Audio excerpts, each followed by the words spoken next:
կատնաշոռի միջուկով անչափ համեղ փխրուն բանան թխված քաբլիթներ, որոնք ձեզ կտանեն մանկություն: Սա իսկապես շատ համեղ է, եկեք միասին պատրաստենք: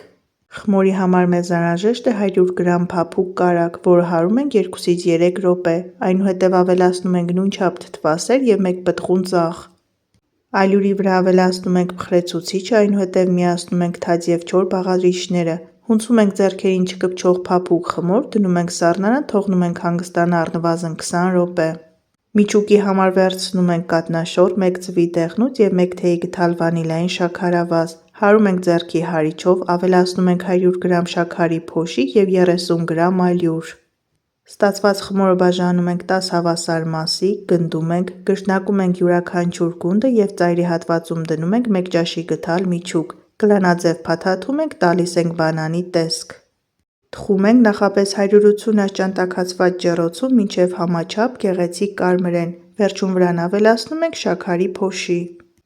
1 գավաթ սուրճ կամ թեյ ենք պատրաստում և վայելում ենք սիրելի մարդկանց հետ: Պատրաստել իսկապես շատ պարզ և հեշտ է, անպայման դուք էլ փորձեք: Վերջում մի մոռացեք սրտիկել տեսանյութը և բաժանորդագրվել: